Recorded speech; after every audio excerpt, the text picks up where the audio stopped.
जो इच्छा होती है, आकांक्षा होती है, जो स्वार्थ होता है, उसका ख्याल नहीं किया।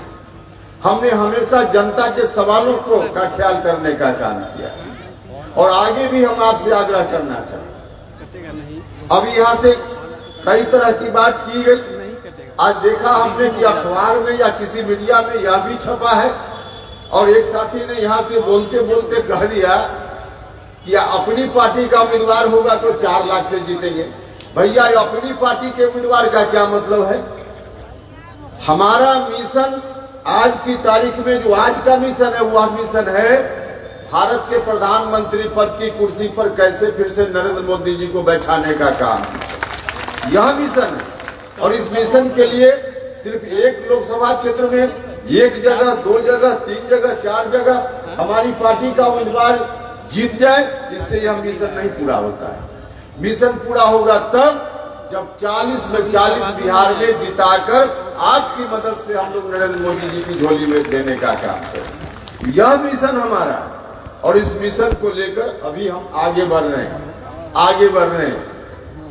राजनीति में कभी भी व्यक्ति केंद्रित राजनीति नहीं होनी चाहिए, जाति केंद्रित राजनीति भी नहीं होनी चाहिए। राजनीति हो तो लोगों का हित कैसे सधे, जो मुद्दा आपका है, जिस विचारधारा की हम राजनीति करते हैं, उस विचारधारा को कैसे मजबूती से आगे बढ़ाया जा सके, इसके लिए राजनीति होनी चाहिए। और हम और हमारी जमात के लोग इसी के लिए राजनीति करते हैं। व्यक्तिगत हित की राजनीति नहीं करते, जाति हित की भी राजनीति नहीं होनी चाहिए। हाँ, यह बात ठीक है कि अगर समाज में किसी जात के लोग पीछे हैं, जिनको राजनीति में हिस्सेदारी अभी तक नहीं मिली ठीक से, उनके लिए हिस्सेदारी की बात जरूर होनी चाहिए, यह संविधान सम्मत बात है। लेकिन ऐसा करते हुए और भी कौन कौन वंचित समाज के दूसरे लोग भी हैं, दूसरी जात के लोग भी हैं, सिर्फ आप ही के जात के, मेरी जात के या कुछ 1-2 जात के लोग नहीं हैं, बल्कि तमाम दबे कुचले शोषित पीड़ित लोग, बहुत सारी जातियां हैं जिनको अभी तक राजनीतिक भागीदारी जितनी मिलनी चाहिए उतनी नहीं मिली है। सबकी बात करनी पड़ेगी, तभी जाकर आपकी भी बात हो पाएगी। अगर अकेले अपनी बात कीजिएगा तो कभी संभव नहीं, कभी संभव नहीं। सबकी बात, जो भी दबे कुचले लोग हैं, तमाम जाति धर्म के लोग जो अब तक वंचित हैं, जिनको सत्ता में ठीक से भागीदारी नहीं मिल पाई, जिनको हक नहीं मिल पाया, वैसे तमाम लोगों की बात करनी पड़ेगी, तब जाकर बात बनेगी, अन्यथा बात नहीं बनेगी। और वैसे लोगों की बात, सबकी बात बने, इसके लिए डॉक्टर लोहिया की उस बात को याद रखना पड़ेगा कि जात से नहीं, जात से जमात की ओर हमको चलना पड़ेगा, जात से जमात का निर्माण करना पड़ेगा। तो जात से जमात का निर्माण कैसे हो, इस पर ध्यान हम सब लोगों का केंद्रित होना चाहिए। और लोग भी हुए प्रदेश में, जिनको बिहार की जनता ने कितना समर्थन किया था, लेकिन कहां चले गए? जात करते हुए कहां चले गए? जन्ना कर्पूरी ठाकुर जी की चर्चा यहां से हुई। जन्ना कर्पूरी ठाकुर जी के बाद बिहार की जनता ने, आप सब लोगों ने मिलकर जिनके ऊपर भरोसा किया, जितना बड़ा समर्थन लालू जी को मिला, उतना बड़ा समर्थन जन्ना कर्पूरी ठाकुर जी को भी नहीं मिला था।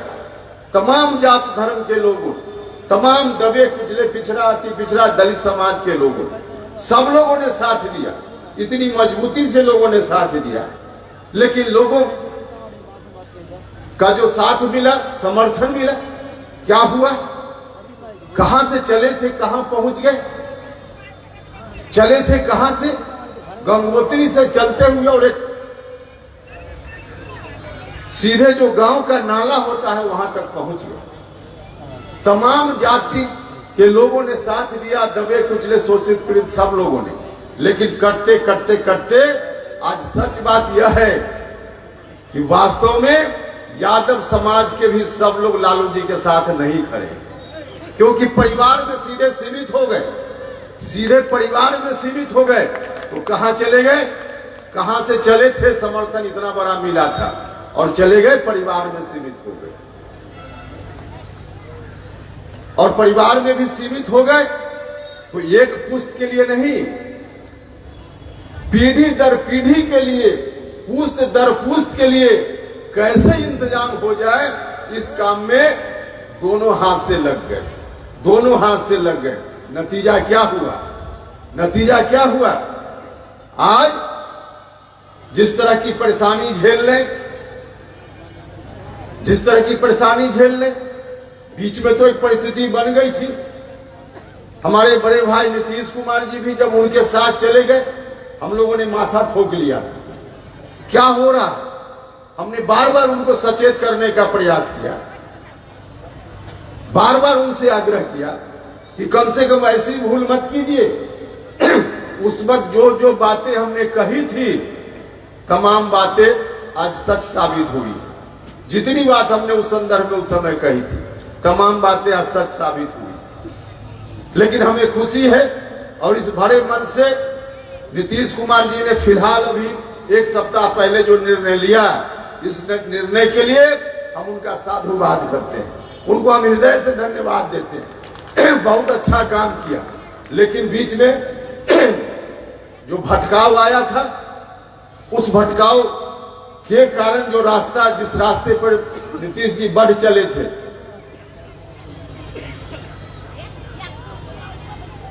वह बिहार के हित में नहीं था।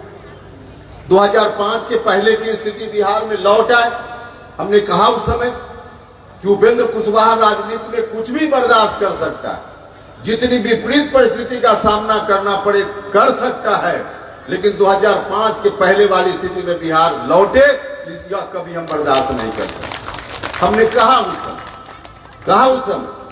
तो चलिए, हमें खुशी है कि फिर से रास्ता में बदलाव हुआ और बिहार आज सब लोगों के मन में राहत की सांस आई। तो एक अच्छा काम हुआ है। तो हम बार बार आग्रह करते, हमने नीतीश जी से, जब हम सत्ता में थे, भारत सरकार में जब मंत्री थे, उस वक्त भी एनडीए में हम लोग एक साथ उस समय भी हुए थे, और तब भी हम जिन मुद्दों की बात करते हैं, हम भारत सरकार में रहते हुए भी शिक्षा के सवाल को लेकर हमने बार बार बिहार की सरकार से कहा था, बार बार हमने शिक्षा सुधार की बात की थी। आज नीतीश कुमार जी की सरकार शिक्षा के संदर्भ में उन्हीं बातों पर चल रही है जो बात हमने उस समय कही थी। जो मांग हमारी थी शिक्षा सुधार के संदर्भ में, किसी साथी के घर में पुराना मांग पत्र मेरा पड़ा हुआ होगा, मीडिया के बंधु भी, आपके पास भी पुरानी फाइल होगी, उलट कर देखिएगा। जितनी बार शिक्षा सुधार के संदर्भ में मांग के रूप में हम लोग उस समय रख रहे थे, उन्हीं मांगों को अब धीरे धीरे आज की राज्य की सरकार मुख्यमंत्री नीतीश कुमार जी के नेतृत्व में अब करते जा रही है। जो हमारी मांग थी, उस मांग में सबसे पहले हमने कहा था, सबसे पहली हमारी मांग थी कि शिक्षकों की बहाली की जो प्रक्रिया उस समय चल रही थी, हमने आपत्ति व्यक्त की थी उस समय कि जो बहाली की प्रक्रिया है, इस प्रक्रिया में अच्छे शिक्षक आ ही नहीं सकते, आएंगे भी तो बहुत कम आएंगे, नतीजा होगा शिक्षा की गुणवत्ता प्रभावित होगी। हमने बार बार कहा इस प्रक्रिया को बदलने का काम कीजिए। उस वक्त हमारी बातों पर ध्यान नहीं दिया गया, लेकिन आज बिहार की सरकार ने कुछ दिन पहले निर्णय लिया। हमने उस वक्त कहा था उस प्रक्रिया को बदलिए और बीपीएससी या बीपीएससी जैसी कोई दूसरी संस्था बनाकर शिक्षकों को बहाल करने का काम किया। हमने उस वक्त कहा था, राज्य की सरकार ने आज करने का काम किया। लेकिन आज जो किया राज्य की सरकार ने, इसके चलते नौजवान लोग थोड़ी परेशानी में आए। उस वक्त अगर कर लिया गया होता तो नौजवानों को भी कोई परेशानी नहीं होती, क्योंकि माइंड मेकअप रहता, हमको इसी रास्ते से शिक्षक बनना है। बीच में तो ऐसी ऐसी बातें की गई कि नौजवानों के मन में भरोसा जगा कि और रास्ता है, तो लोग मन में सोचने लगे और अचानक से परीक्षा ला दी गई तो लोग परेशान हो गए। अगर उस वक्त यही बात हमारी मान ली गई होती तो न तो नौजवान लोग परेशान होते और न शिक्षा का इतना नुकसान हुआ होता। तो मांग अब हमारी मानी जा रही। अभी 3 दिन पहले हमने अखबार में देखा, कहा गया जो बात हमने उस समय कही थी कि नए लोगों की बहाली नए तरीके से, लेकिन जो लोग बहाल हो गए हैं उनकी परीक्षा, पात्रता परीक्षा ली जाए। हमने उस समय कहा था, उस वक्त कहा था, लेकिन हमने तब यह भी कहा था कि जो शिक्षक लोग बहाल हो गए, संभव है कि पात्रता परीक्षा में पास कुछ लोग नहीं भी कर पाए, लेकिन जो लोग बहाल हुए हैं अगर ठीक नहीं है, योग्य नहीं है, तो कोई खुद से शिक्षक बनकर विद्यालय में पढ़ाने नहीं चला गया है। सरकार ने ऐसी प्रक्रिया अपनाई जिस प्रक्रिया के चलते नौजवान लोग चले गए विद्यालय में। तो अगर कहीं दोष है इस बात के लिए तो उन लोगों में नहीं है जो लोग शिक्षक बन गए, सरकार की प्रक्रिया का दोष है कि ऐसे लोग वहां चले गए। इसलिए हमने कहा कि पात्रता, उस वक्त कहा कि पात्रता परीक्षा जरूर लीजिए, लेनी चाहिए, हमने सुझाव दिया, लेकिन साथ ही साथ यह भी कहा कि पात्रता परीक्षा में जो शिक्षक जो फेल कर जाएंगे उनको भी सरकार उनकी नौकरी को समाप्त नहीं करे, उनको भी सरकार बर्खास्त नहीं करे, क्योंकि उनका भी परिवार है और वैसे लोग सरकार की प्रक्रिया के कारण वहां गए हैं, खुद से नहीं चले गए, उनका परिवार है। ठीक है कि उनके रहते शिक्षा की गुणवत्ता प्रभावित हो रही है, तो उनको वहां नहीं रहना चाहिए।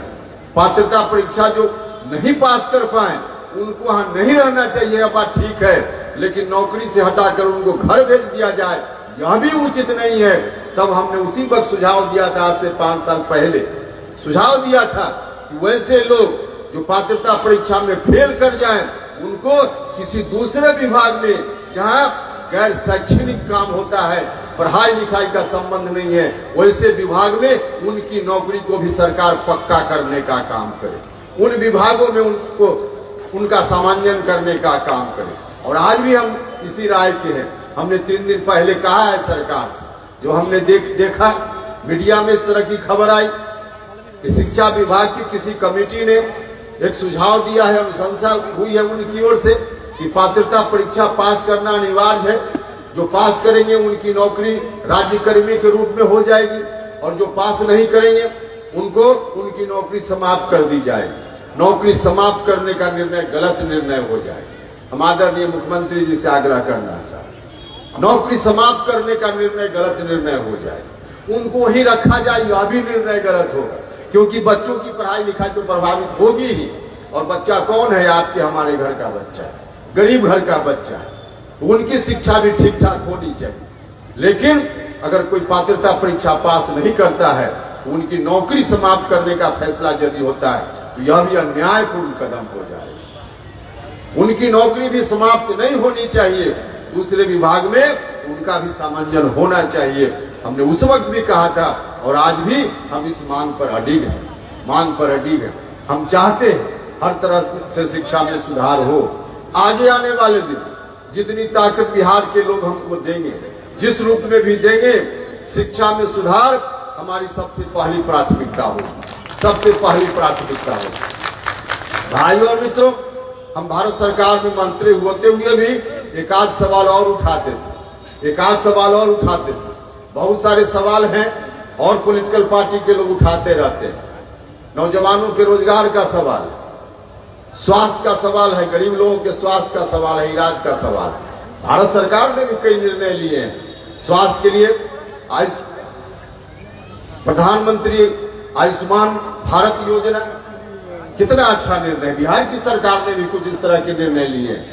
तो स्वास्थ्य के मामला में अच्छा काम हो रहा है, लेकिन अभी बहुत कुछ करने की जरूरत है। तो इस तरह के जो मांग है, नौजवानों के रोजगार का सवाल है, इस तरह की जो मांगे हैं उनके बारे में और पॉलिटिकल पार्टी के लोग सवाल उठाते रहते हैं। लेकिन एक विषय ऐसा है जिस विषय को एक राजनीतिक दल के रूप में कोई नहीं उठाता है। हाँ, व्यक्ति के रूप में कई लोग अब उठा रहे हैं, लेकिन राजनीतिक दल के रूप में कोई नहीं उठा रहा है।